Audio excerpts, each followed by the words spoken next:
name is Anna. Welcome to Falsafah News.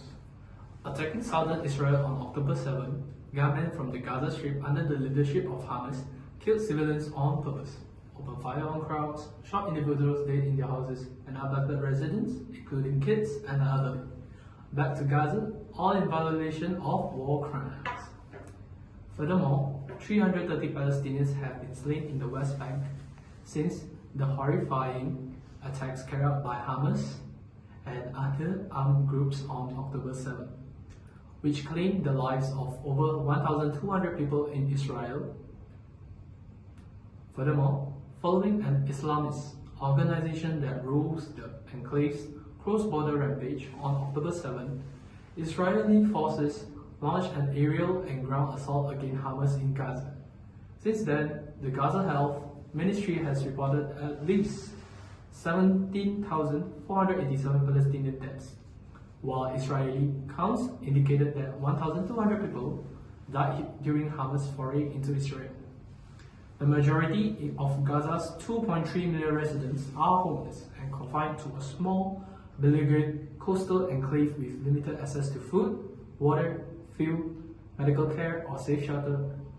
According to aid organizations and the humanitarian crisis, there is expected to grow by the hour. That's all. That's at the end of my part. Welcome back to Falsafah News. The Israeli-Palestinian conflict, an analysis of foreign interventions and peace-building initiatives aimed at finding a long-term and sustainable resolution. This research is based on a survey form that responds by 62 respondents, and this survey form was conducted by a Google form.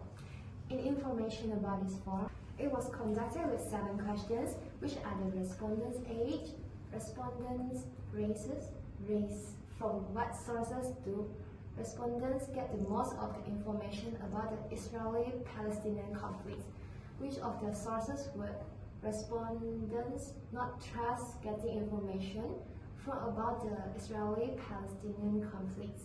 Who do respondents think is an aggressor in the Israeli-Palestinian conflict? What do respondents consider to be the top 3 most important issues in the Israeli-Palestinian conflict? And do respondents support foreign interference, example from the UN or America, in the Israeli-Palestinian conflict? Why or why not? In this survey form, have about 67.7% of respondents are 18 to 24 years old. 21% are below 18 years old.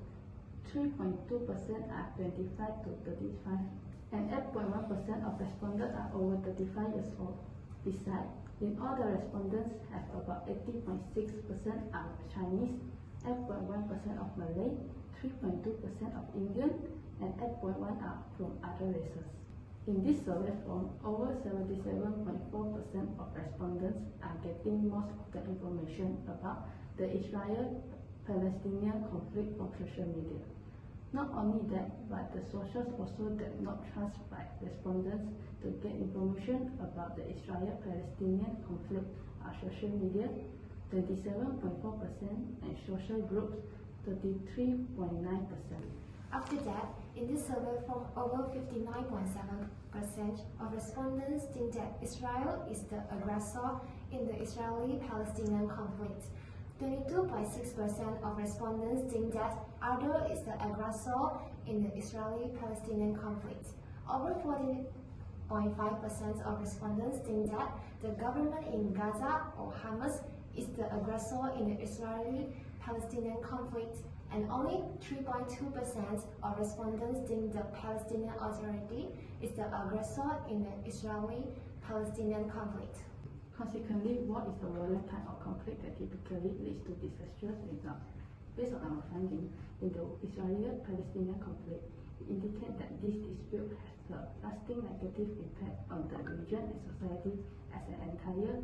In addition to having significant adverse effect on these closer victims, according to sociologist Louis Coser, the competition for scarce resources, orderly wealth, and ethics in the main root of conflict, the consequences are substantial and profound as one studies the Israel-Palestinian conflict history.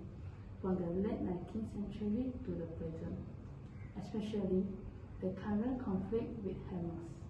To understand public perspectives on this objective, we conducted a survey and discovered among the survey participants that a great deal of young people knows about the current situation through social media.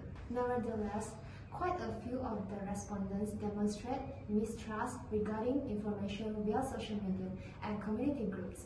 In the sense of conflict perceptions, over half of respondents view Israel as the aggressor, with the rest perspective split among others, the Gaza government or Hamas and the Palestinian Authority. The survey investigates how people's opinion on the ongoing conflicts vary owing to age and information sources. In summary, we believe that global peace is vital. Society can flourish more effectively in a peaceful atmosphere, which emphasizes economics, education, and innovation, rather than war and conflict. It additionally opens chances for international cooperation and aid, which promotes long-term global economic growth.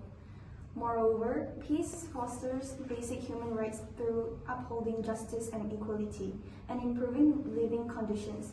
In tandem, we can strive to build enduring international cooperation structures and cultivate ideals of inclusivity, mutual respect, and understanding to build a strong foundation for world peace.